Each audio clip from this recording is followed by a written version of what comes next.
Welcome to United States History. This is week 7 entitled Polish and Rust, Vietnam Civil Rights, Watergate, and the Rust Belt. The last time in week 6 we had left off talking about a concern over espionage and possible communists in government and in Hollywood, etc. This this fear during the 1950s, namely from about the period 1950 to 54, was called the Red Menace. Red being, of course, the communist color. And it was led by Senator Joseph McCarthy, who was a U.S. Senator. He and some other people were concerned, especially because in 1949, China became communist. And they were saying, well, were there people inside the State Department that allowed that to happen? So in February of 1950, McCarthy announced a list of 205 people who he thought were suspect in the United States State Department. J. Edgar Hoover, who was the director of the FBI, assisted him, and a series of espionage trials began. McCarthy was a very arrogant figure. He made a number of claims that were just false. For instance, he said that he flew 30 combat missions in the Pacific during World War II, which he did not. Interestingly enough, during this Red Menace, the election of 1952 occurred, pitting on the one hand the Republicans, Dwight D. Eisenhower, who people called, Ike, I like Ike, they said, of course, who was a military hero of World War II, and his running mate for vice president, Richard Nixon. Richard Nixon, by the way, was a supporter of Joseph McCarthy. They ran against Adlai Stevenson, who was a Democrat, and so they won. Eisenhower and Nixon won. And even Nixon and Goldwater and other Republicans could not eventually contain or control McCarthy, who, seriously got out of control. One of the newscasters who was very famous at the time period, your book has a little section, a sidelight on him, Edward R. Murrow, did have the courage to at one point attack McCarthy and say, this whole thing is getting out of hand. When a lot of people, and these hearings were held on, and they were televised, when a lot of people in the United States kind of had enough of McCarthy is when he started to charge certain U.S. Army leaders of being traitors and communists. And at one point in time, he was conducting his hearings, and one of the persons being interviewed said, "Have you no sense of decency, sir?" And, this was kind of the point in time where most people realized he had gone too far. McCarthy was censured by the U.S. Senate. In 1957, he died at age 48, his liver ravaged by alcoholism. Well, the only thing is that we can say is, fortunately, the nation was under, Eisenhower, who led the Normandy invasion. He vowed to clean up the mess in Washington, and he once said that what is good for the country is good for General Motors, and what is good for General Motors is good for the country. He also said that the only way to win World War III is to prevent it. So what this time period was, of course, engaged in is a Cold War, which we'll be talking more about in this lecture. And there was a need to have, literally throughout cities and schools, fallout shelters, so that would have supplies of food and water, etc., and emergency supplies in case there was a nuclear attack. There were all kinds of drills in schools for a supposed nuclear attack that might occur. But not everything was so bleak. This was the era of transistor radios, of rock and roll music, of Elvis Presley, etc.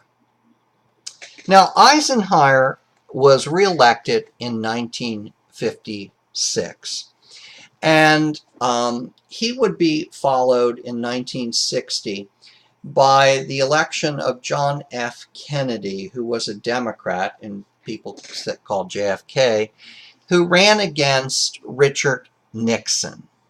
And Nixon lost. JFK would become the nation's first Roman Catholic president. He would announce a new frontier for America. And you can read a little bit about that in your book. But we also know, and we're going to talk a little bit about the Cuban Missile Crisis and other things that occurred in his during his presidency. But I do want to just at least give you the kind of the chronology of the elections of the time period, so that you can keep that in mind while we go over certain details. John F. Kennedy was assassinated in Dallas in 1963 on November 22nd. Lyndon Baines Johnson, the vice president, who was from Texas, was sworn in as president. LBJ would finish the term of John F. Kennedy, and then, of course, in the election of 64, ran against Barry Goldwater, the Republican, and won against Barry Goldwater. And then, would determine later on, LBJ, that he wasn't going to run again. And so in 1968, Richard Nixon ran and won. And this is important to see, because what you see happening is, Eisenhower was a Republican in for a while, and then in 1960, a Democrat came in with JFK, and that continued through 68 when Richard Nixon, a Republican, became president. This was the era of suburbanization. And if you look at this cute little chart, you can see that beginning in right around 1946, there was this just great leap in the number of births. And it was, of course, connected to the fact that soldiers, veterans, were returning from the war and getting married and having children. This continued right up till about 1964, where it started. Well, it was dipping a little bit, but it was still just very, very, very high. So the U.S. birth rate was very high per thousand people during what has been called the baby boom from 1946 through 1964. So this was the era where they came up with limited access expressways, which I don't need to explain to you because you all travel on them probably every day. One of the first limited access expressways was the Pennsylvania Turnpike in 1940, which is still in existence. The Interstate Highway and Defense System Act, and note how that is worded, was passed in 1956. And it offered federal aid. It was like a 90%, 10% ratio. 90% federal aid, 10% state aid to build these interstate highways. And they were seen partly in terms of defense, that, in case of a war, they might have to move troops and tanks and all other kinds of armed forces, down the highways. A perfect example of suburbanization were the Levitt brothers, who built Levittown, New York. And Mr. Levitt said that any man who owns his own home can't be a communist. And so he builds this giant community outside of New York City. And this is where the idea of these kind of ticky-tacky houses that are all built along one or two or three or four different plans can be built literally in a matter of days. And they're partly being constructed with the help of the Federal Housing Administration, which is offering, insured mortgages for this. Now, some people felt that this kind of cookie cutter production, the fact that in the 1950s during the Cold War, people tried to be patriotic and they were all getting into sort of the same kind of music and having the same sorts of values and building cookie cutter houses and cookie cutter suburbs. They felt, some people opposed this and criticized this and felt that too much homogeneity was occurring in America, so that instead of appreciating the differences of people, people were encouraged to kind of look alike, act alike, talk alike, etc. John Keats, in fact, wrote a book entitled The Crack in the Picture Window, which talks about that, all is not well. This was also the era of the building of shopping centers as stores began to move out of downtown areas into, outlying suburban areas. And of course, not everything was good for everyone. If you were white middle class or upper middle class, life was pretty good in the 1950s and the 1960s. If you were lower middle class or just under the line of poverty, if you were a minority, if you were gay or any number of other things, or a woman, life, the good life was not always accessible to you, and we'll talk about that in a minute. So what do we mean by this fact that the good life was not really all that possible for everyone? And what we are talking about here is the civil rights movement, which began to question American values, and it also began to work for a redress of civil rights for everyone. Now, we have to think back to a very important decision of the U.S. Supreme Court in 1896, which was entitled Plessy versus Ferguson, which declared that separate but equal facilities were legal. Now, that meant that segregation was legal, that you could have segregated areas of, say, streetcars, or say railroad passenger cars, or even the waiting rooms for buses, or any other thing that you can think of, like school systems. And you can have schools for blacks and schools for whites, they said, as long as they were separate but equal. But of course, usually they were not equal for blacks and other minorities. And so things really needed to be redressed. And in 1946, Truman himself had established the Civil Rights Commission.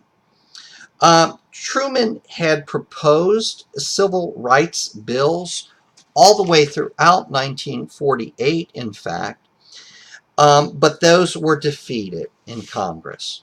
Truman's commitment to civil rights even caused a division in the Democratic Party in the election of 1948, and that was when the Southern conservatives bolted, and as you recall, I said they formed the Dixiecrat Party and ran a racist for president, Strom Thurmond.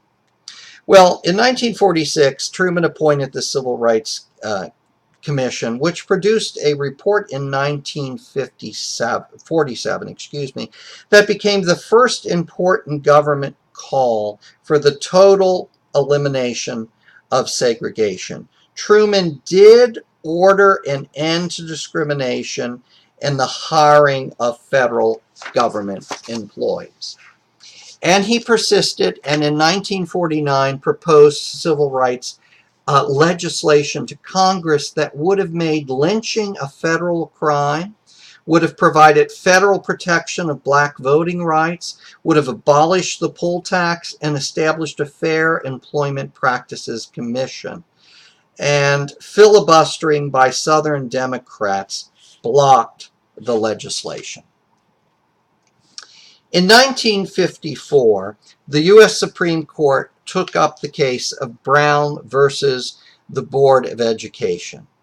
Headed by the new Chief Justice, Earl Warren, they concluded that, quote, in the field of public education, the doctrine of separate but equal has no place.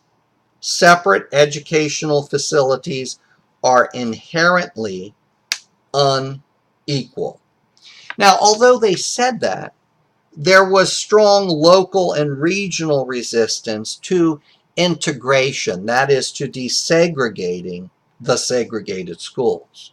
One of the most celebrated cases was Central High School in Little Rock, Arkansas, 1957. The courts had ordered desegregation there, but the governor of Arkansas objected and sent in the National Guard to stop it.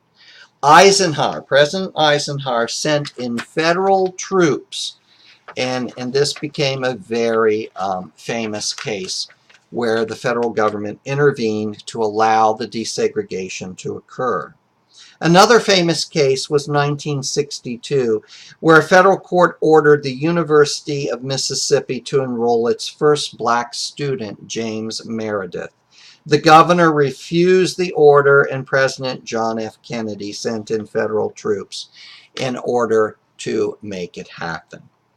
Martin Luther King Jr. was a famous black pastor and a believer in nonviolence. Nonviolence of the type that Mahatma Gandhi had practiced in India in order to obtain the independence of India from Britain. So he becomes the kind of leader who is associated with the black civil rights movement in the United States. In 1955, Rosa Parks, a black woman, was arrested for refusing to give up her seat to a white passenger aboard a Montgomery, Alabama public bus. King led blacks in a boycott of the bus system. So blacks walked to work. They carpooled to work. They did everything they could to boycott the Montgomery, Alabama public bus system. This lasted for 381 days until the buses were finally integrated. In 1963, King led nonviolent demonstrations in Birmingham, Alabama. He was met by attack dogs, tear gas, electric cattle prods, fire hoses, and other things that were televised on the national news in the evening and that shocked the nation. President John F. Kennedy proposed civil rights legislation. Again, Congress opposed it. And so in 1963, Martin Luther King and 200,000 people marched down the mall in Washington, D.C., gathered before the Lincoln Memorial, and King gave his famous "I Have a Dream" speech. Now, there were all kinds of boycotts and other forms of nonviolent protest. And another form of this nonviolent protest was sit-ins. Throughout the South and even in the North, many restaurants and lunch counters would not serve blacks. And distraught by this prejudice, 4 students at the North Carolina Agricultural and Technical College in Greensboro, North Carolina, decided to do something about it. In January 1960, they staged a sit-in on Monday at the lunch counter of the local Woolworth 5 and 10 cent store, which was a discount store in a national chain. The next afternoon, they returned to Woolworth's and did the same thing. They refused to get up until they were served. And of course, they were not served, so they would not get up. A day later, they were joined by both black and white college students from other nearby colleges.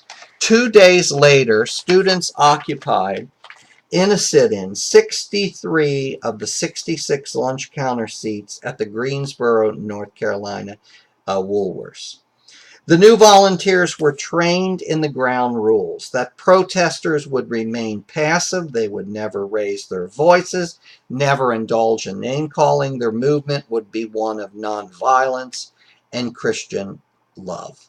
Now the sit-ins had begun on a Monday, and by Friday, over 300 people were participating in Greensboro, which became national news, and it spilled over to lunch counters and restaurants throughout Greensboro and throughout the United States.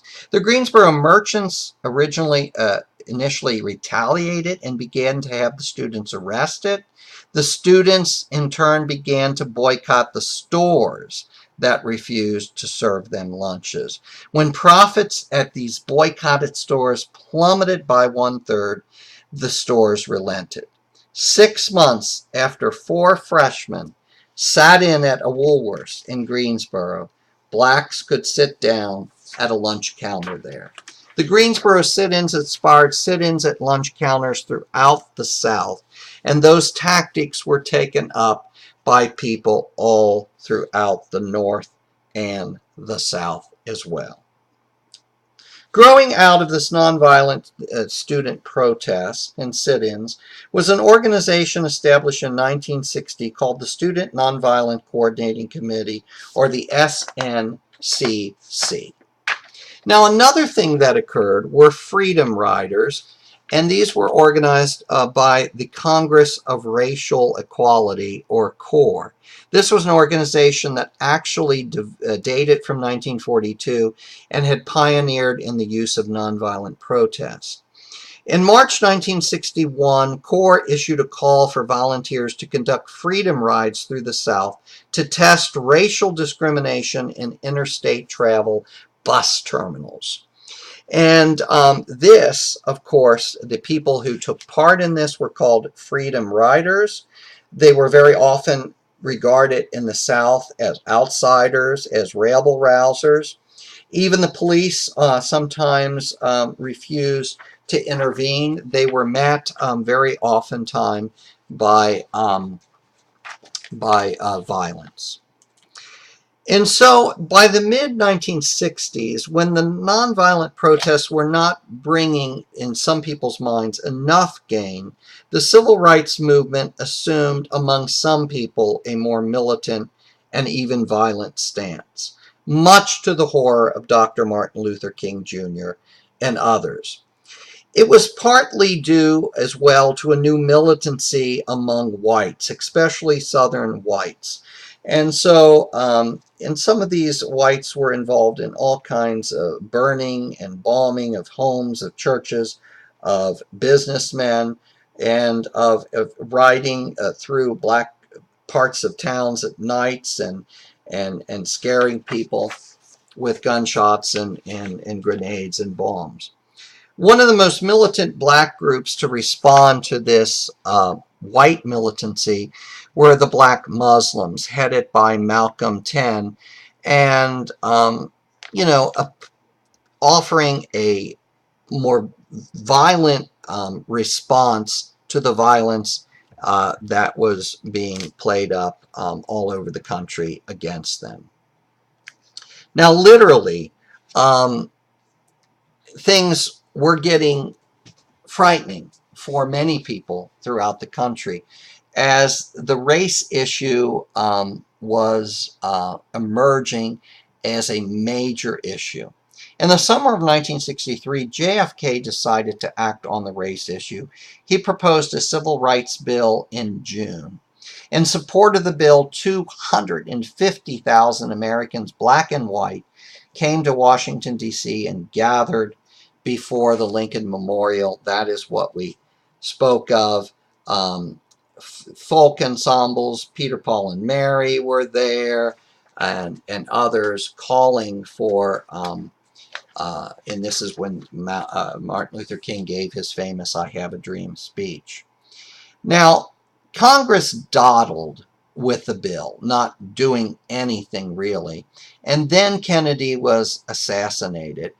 And in 1964, the bill was finally passed. It was the Civil Rights Act, partly as a memorial to the assassinated President JFK.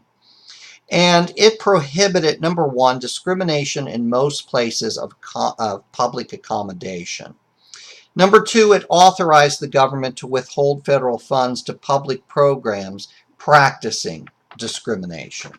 And three, it banned discrimination by employers and unions and created an Equal Employment Opportunity Commission.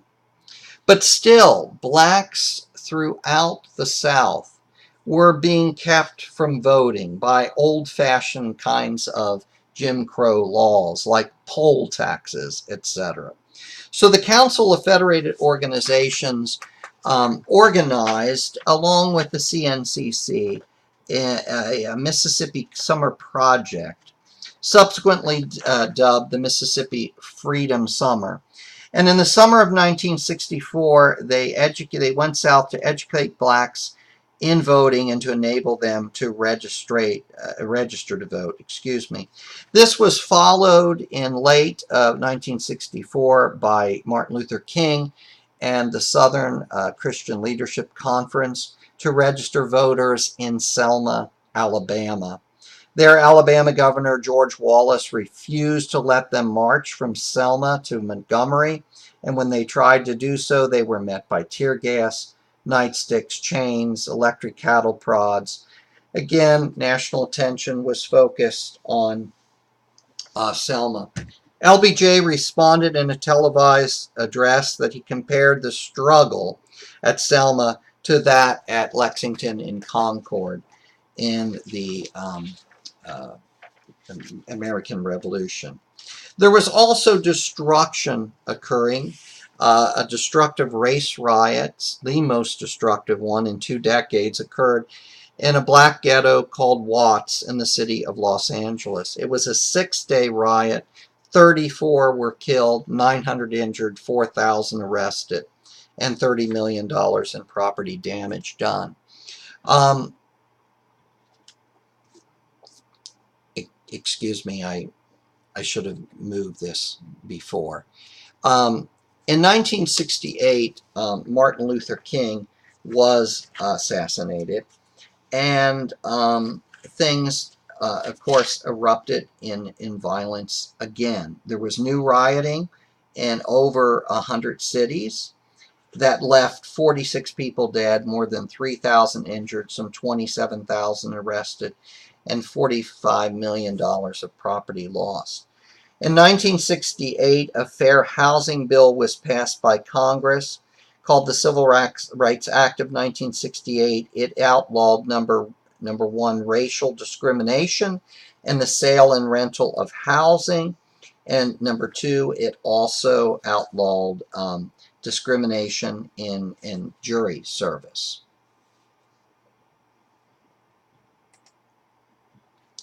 LBJ was not only concerned about the situation in civil rights in the country, but also in what he would call his Great Society. In his January 1964 State of the Union address, LBJ called for an unconditional war on poverty. He pushed through an Economic Opportunity Act of 1964, which inaugurated programs like Head Start and others. LBJ then won the election of 1964 and began his Great Society. He figured that his landslide victory was a call for a Great Society to pass laws on civil rights and to bring about changes in medical care, education, poverty, the environment, and other things. For instance, Medicare and Medicaid, health insurance for the elderly being Medicare, and Medicaid for poor people was passed in 1965. Also created under LBJ in 1965, HUD, the Department of Housing and Urban Development. Higher Education Act of 1965 began giving federal assistance to colleges and universities. The Model Cities Act of 66 was intended to help eliminate slums in cities. And the plight of the American Indians. At Wounded Knee in 1973, AIM, the American Indian Movement leaders, occupied Wounded Knee, South Dakota, the site of an 1890 massacre for 71 days. The government reconsidered treaty rights of the Sioux Indians at this time. Also fighting for rights were Hispanic Americans and Cesar Chavez leading the United Farm Workers at this time.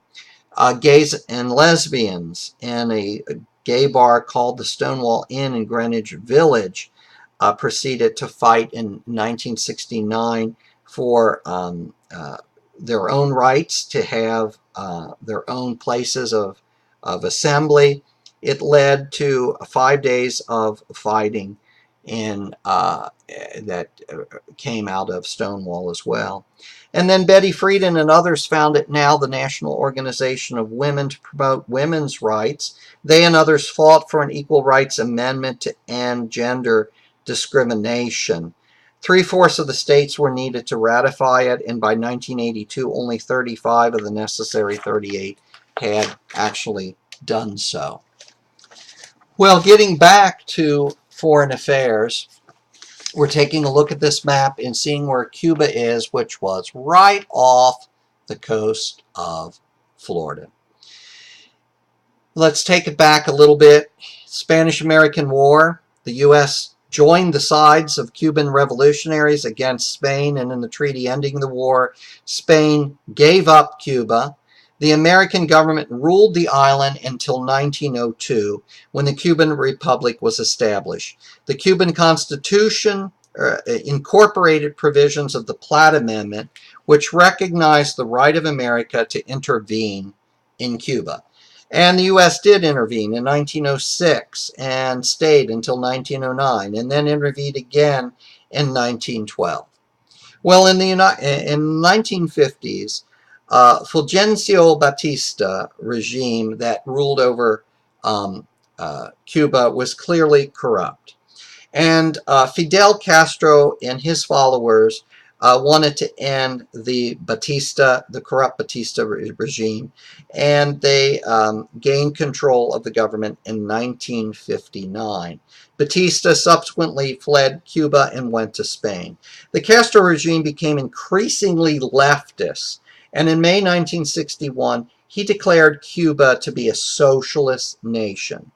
And he began to nationalize American holdings, to redistribute land, etc.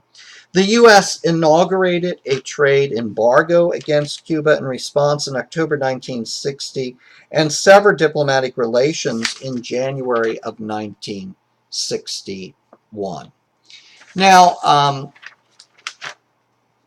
the important thing to understand here is there was an attempt in 1954. The CIA had engineered, let me turn back and say, so the trade embargo came about, etc. Well, what else happened in the whole area of Latin America? Well, in 1954, the CIA, the Central Intelligence Agency, engineered an overthrow of a leftist government in Guatemala. And so things were happening there. And the mastermind of the idea of the Bay of Pigs was to go ahead and kind of take Cuba back again. And this was a CIA plan to capitalize on the Cuban underground, to organize and help the resistance movement against Castro, and to land some supporters for Cuba, and also to do kind of a leaflet drops and a propaganda war. etc. And these troops were trained by the CIA, so they were not, don't get the impression that they were U.S. armed forces.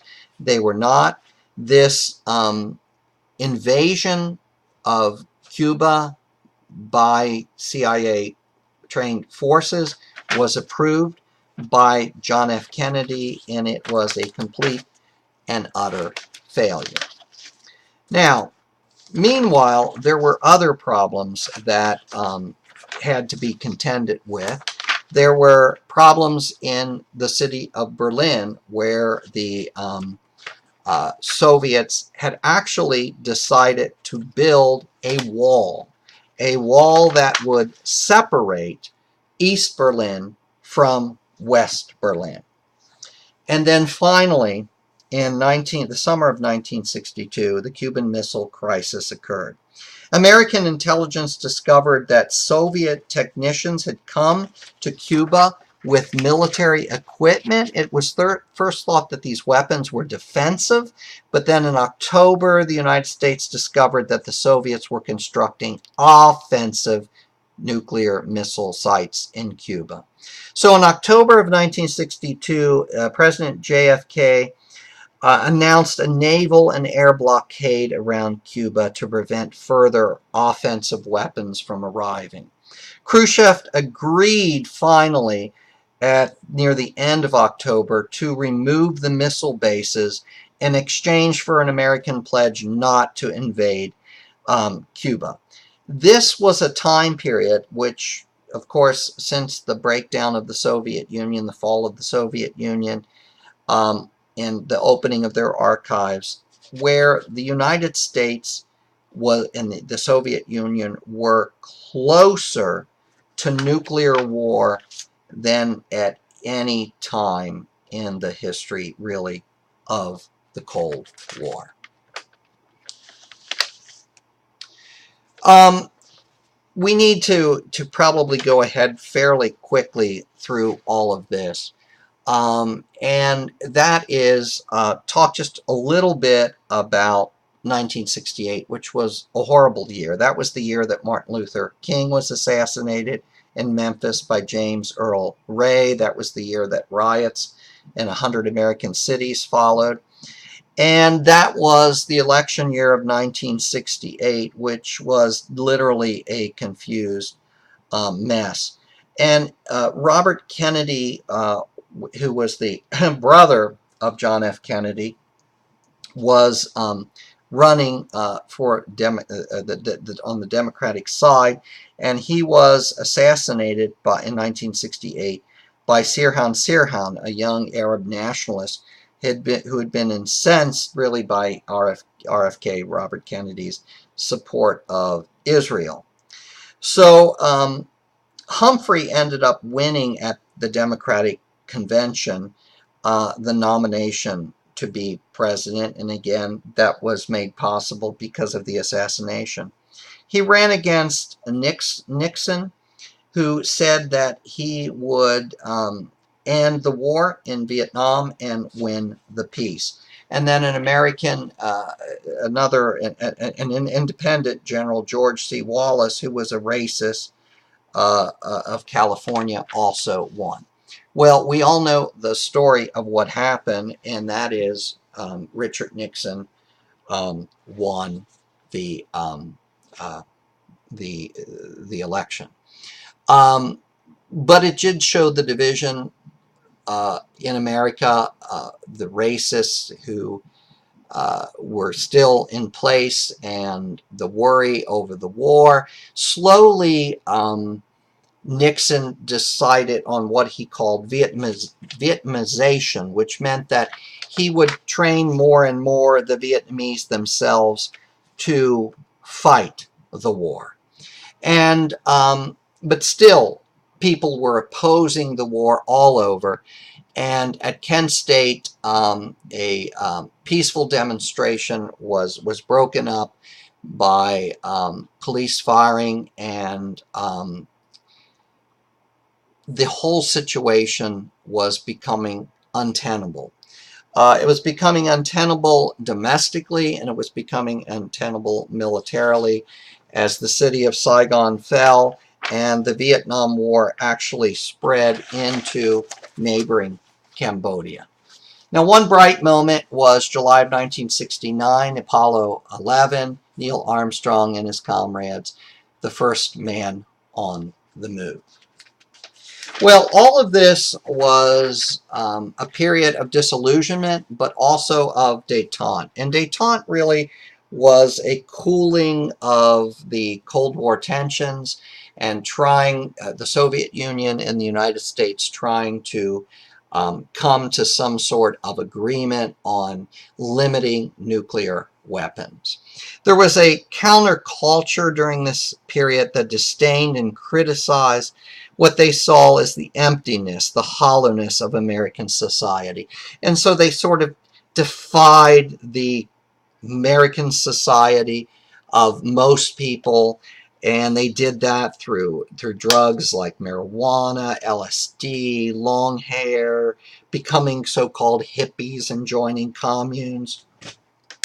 And, you know, their rebellion was also seen by some through rock and roll music and through the music festival held at Bethel, New York in 1969, Woodstock, where a lot of drugs were occurring and a lot of hippies were, and it was televised. There were 400,000 people there, and people were kind of shocked by it all. Well, one thing that was clear to all was the Cold War, where America and the Soviet Union were literally building up nuclear armaments, was untenable.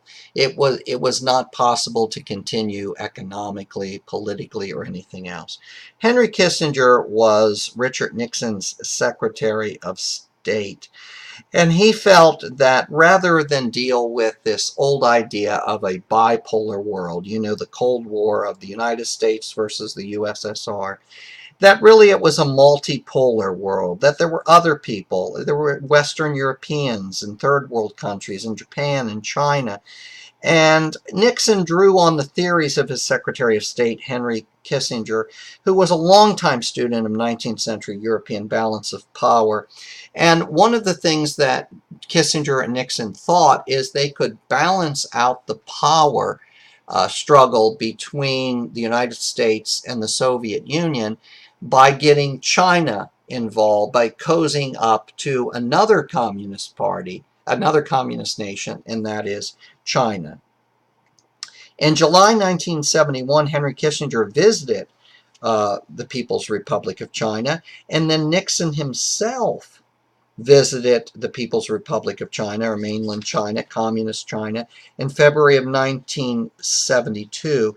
And the U.S. and China agreed to all kinds of cultural, journalistic, and other exchanges, and to a series of steps that would lead eventually to a resumption of trade.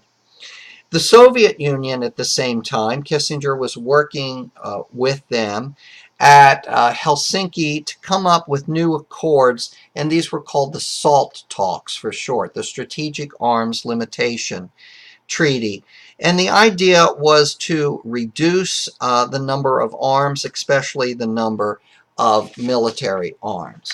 Now we are going to skip Chile and Salvador Allende and Pinochet and the CIA and as well. So you can read about that in your book. The new federalism was an attempt on Nixon's part to restore the balance between the federal government versus the state and local governments. And so Nixon established a federal revenue sharing program. In the election of 1972, Nixon ran against independent George Wallace, and during the election, a would-be assassin shot George Wallace at a Maryland shopping center, and he was forced to discontinue the campaign. And then a very liberal Democrat by the name of George S. McGovern. And of course, Nixon would win. But the unfortunate thing is Nixon was so unsure of whether he would win or not, that, a committee for the reelection of the president, which ironically comes up to be CREEP, was actually involved in, on behalf of the president and the Republican Party, in burglaring the Democratic National Committee headquarters in an office complex called the Watergate. And here is a picture of that. A special Senate investigating committee was at this time formed to look into the Watergate break-in. And essentially, the problem was best expressed by a member of the committee, Senator Howard Baker of Tennessee, who asked, what did the president know and when did he know it? Well, meanwhile, Vice President Spiro Agnew resigned on accusations that he had accepted bribes and kickbacks when he had been governor of Maryland. And then people discovered that Nixon had actually secretly taped virtually every conversation that had occurred in his office, the Oval Office. And so he didn't want to give these tapes up. These tapes would obviously show what he knew about Watergate and when he knew it. The U.S. Supreme Court finally made Nixon turn over the tapes, and those eventually implicated him, especially missing parts of the tapes. On August 8, 1974, Nixon resigned, the first president in U.S. history to resign. Vice President Gerald Ford became president. One of the first things he did was pardon Nixon because he said he just wanted to get on with, everything that needed to be healed. The nation needed to be healed. Well, one of the other major crises during all of this time was dealing with the Middle East. And because it is such a big thing today, let's go all the way back to when World War I ended. And when World War I ended, the Ottoman Empire ended. And the Ottoman territory was divided up into two mandates. French mandates, what is now Syria and Lebanon, and British mandates, what is now Israel, Palestine, Jordan, Iraq, and Kuwait.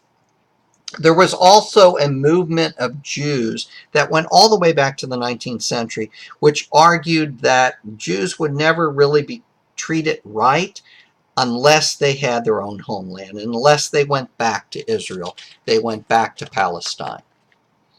Well, after World War II, the United Nations decided to follow through on that plan, and it partitioned Palestine into two separate states.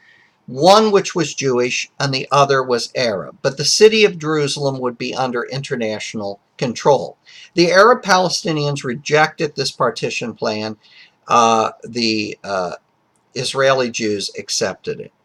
In 1948, the British ended their mandate over Palestine. Israel proclaimed its establishment, and within hours of its independence, Israel was attacked by 7 Arab nations in the First Arab-Israeli War. 700,000 Arabs fled Palestine. Egypt took the Gaza Strip. Jordan took the West Bank and East Jerusalem. There was literally barbed wire that was set up to divide the two sections of the city of Jerusalem. And they also took the hill country of Judea and Samaria, which was renamed the West Bank. And meanwhile, Egypt was retaining and administering the Gaza Strip. In 1956, a second Arab-Israeli war, also called the Suez Crisis, occurred when Egypt nationalized the Suez Canal and closed it to Israeli shipping, and Israel seized the Gaza Strip. So this is the Gaza Strip. In 1964, the PLO, the Palestinian Army, was created. In 1967, Egypt took the Gaza Strip, and the third Arab-Israeli war, called the Six-Day War, erupted. Israel occupied at that time the west bank of the Jordan River, East Jerusalem, the eastern part of the old city of Jerusalem, the Gaza Strip, the Golan Heights, and the Sinai Peninsula. I remember it as WEGS, and my mnemonic is walking on eggs. A fourth Arab-Israeli war, called the Yom Kippur War, pitted Israel versus Egypt and Syria. Sadat of Israel attacked across the Suez Canal, and this occurred on the Jewish holiday of Yom Kippur. Now, at this time, the Organization of Petroleum Exporting Countries, which included Saudi Arabia and other Arab nations, began a production cutback, which was extended to a total oil embargo against the United States and Netherlands, because the United States and Netherlands were supporting Israel. Prices of gasoline in the United States skyrocketed from 30 cents a gallon to 70 cents a gallon. Now, that doesn't sound like much by today's standards, but 30 to 70 is a huge. And this really occasioned the United States' first oil crisis. That embargo was not lifted until March of 1974. In 1976, the year of America's bicentennial, Jimmy Carter, a Democrat, was elected president, and he oversaw the Camp David Accords in Maryland at Camp David, where Begin and Sadat concluded a peace. Israel returned the Sinai Peninsula to Egypt, and Anwar Sadat of Egypt and Menachem Begin of Israel were awarded, in turn, the Nobel Peace Prize.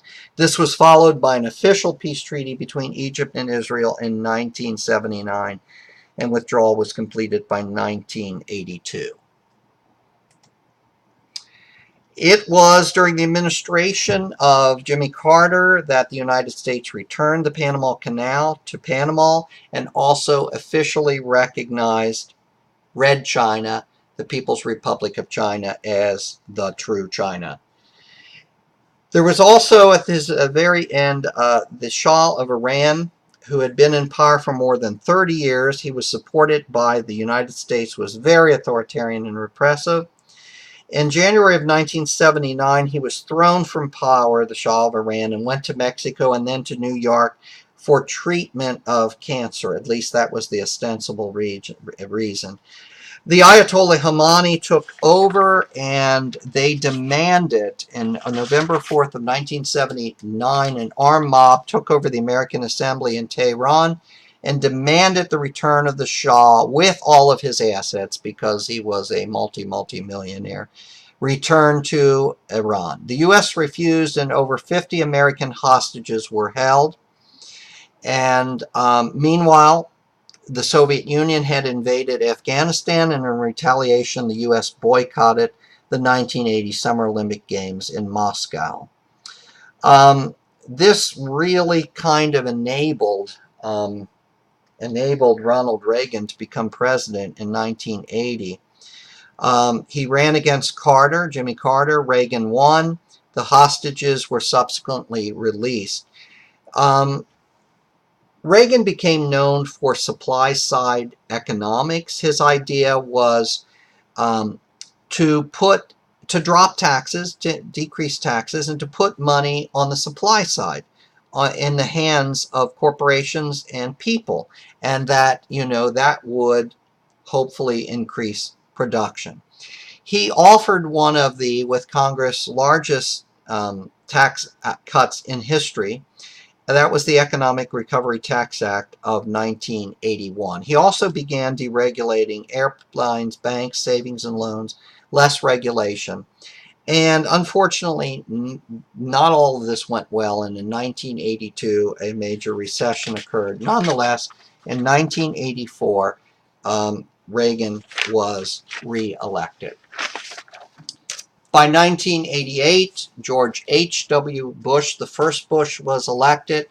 Then in 1992, Bill Clinton. We're kind of running through the last portion of this. And but by 1994, the Republicans had control of both houses of Congress. Clinton's administration was generally known for prosperity in the country. And he kind of took a middle-of-the-road view of things in terms of economics. He also was known for his policy of don't ask, don't tell. That is, that gays were allowed to serve in the military as long as they didn't come out publicly. He was also known for, along with working with Congress, to reduce welfare, and that was called the Personal Responsibility and Work Opportunity Reconciliation Act. And unfortunately, he was known for some scandals as well at Whitewater and with Paula Jones and with an intern, a White House intern called Monica Lewinsky.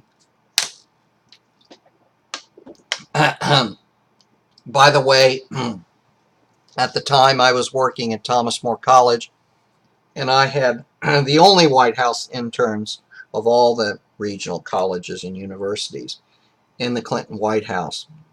Can't tell you much about any of this because none of them knew Monica Lewinsky. As one of them said, she seemed to have had special access that they didn't have and didn't seem to show up to intern meetings, etc.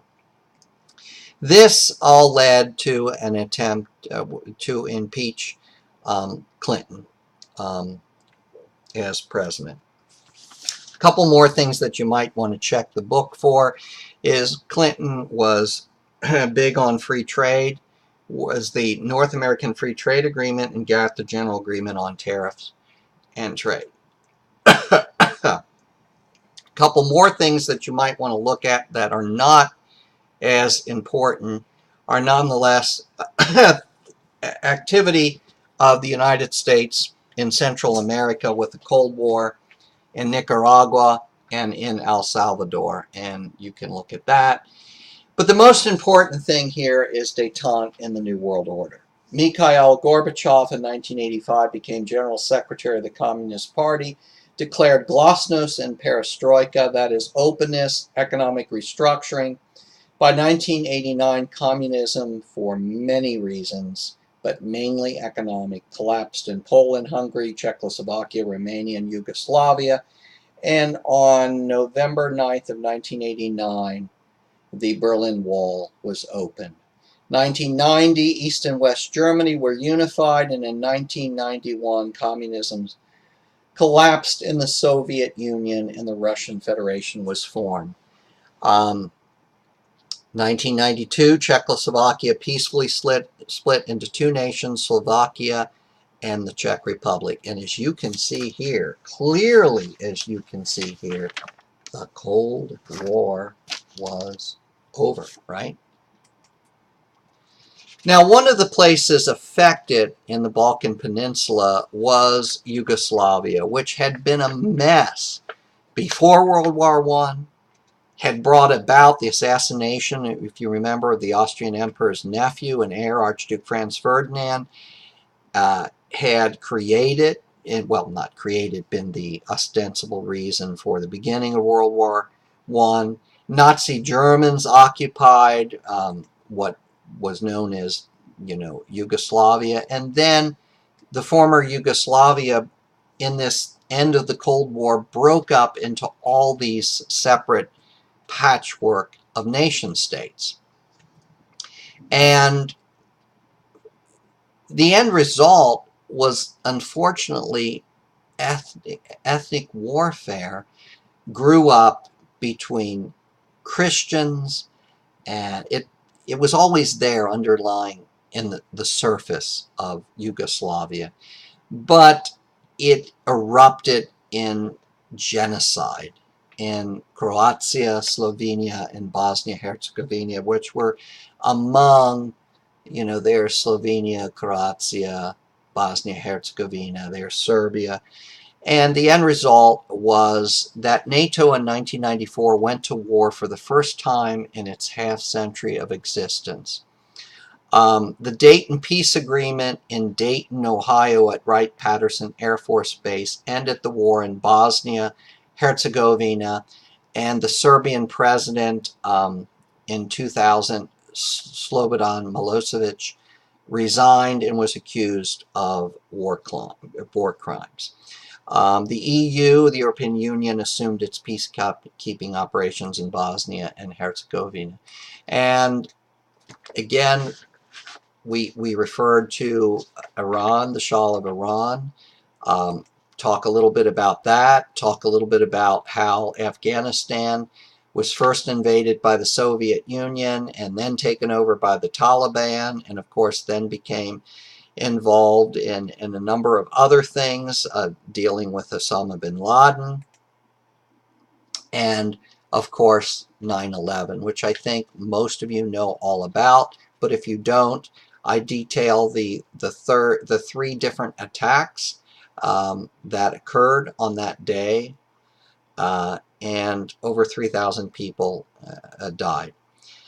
U.S. President at the time was George W. Bush, and we went to war, and a war on terror against the Al-Qaeda network of Osama bin Laden. And this talks a little bit about the Iraq and the first Gulf War there, the Bush doctrine of the Gulf War there later on in Iraq, and the second Iraq War called Operation Iraqi Freedom, or the Iraq War. George Bush was elected in 2000 in what was a very, very close election.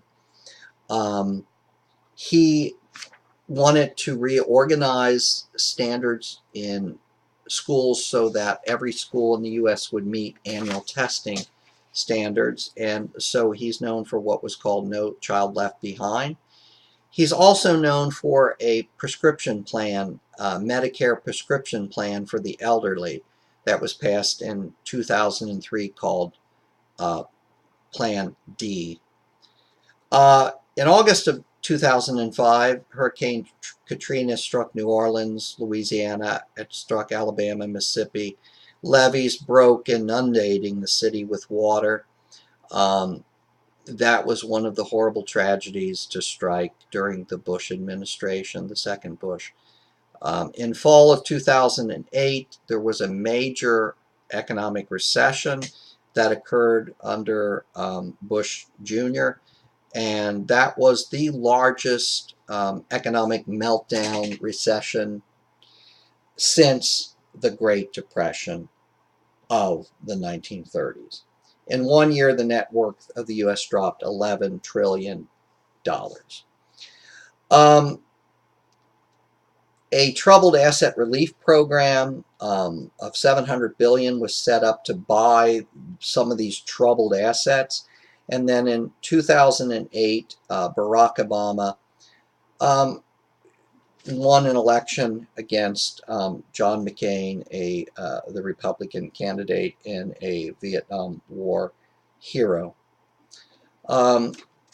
Obama invested $787 billion in a fiscal stimulus to try to bring the economy back. And then finally, I want you yourself to consider, we began with the Gilded Age. Some people say that we're kind of in a new Gilded Age. But I think before we can talk about any of this, or read about any of this, or write about any of this, it's really important to make distinctions in economic terminology. So if you do decide to use any of these things in your essays or so on, please know that there's like a continuum. And you have communism on the left, and I explain what that is. Then you have socialism. Then you have a socialist market economy. Then you have a social market economy. And then you have capitalism. The U.S., much of today's Europe is what we would call a social market economy. The old USSR was socialism. It was not communism. No one has ever really gotten to communism except some of these utopian communities like the Shakers. Today's People's Republic of China is like a socialist market economy. It has both capitalism and socialism happening side by side. Social market economy is today's Europe. And back in the 19th century, the U.S. was as capitalistic as it was, but now since the Great Depression, it's still capitalist, but it's not totally 100% capitalist because we have things like Social Security and Medicare and Medicaid and things like that. But what we do know, according to statistics worldwide, is that the income inequality, and it's usually measured by something called the Gini index, is high and increasing in places like the United States. So that's something to consider. Any questions? Sorry for the run through American history, but I think that most important is you just kind of understand the Cold War and the end of the Cold War, because those are the things that we can reduce post-1945 history to. Cold War, détente, and the end of the Cold War. And then, of course, the war on terrorism is something that all of you will need to be concerned about over your lives. And also, you'll need to be concerned about this new global economy, which it's going to be impossible to say, oh, well, we're just going to get rid of the global economy. You can't get rid of computers and internet and everything tomorrow, but somehow we're going to have to deal with all of the repercussions and the implications of that. It's been a pleasure teaching you. Please keep in touch. Thank you.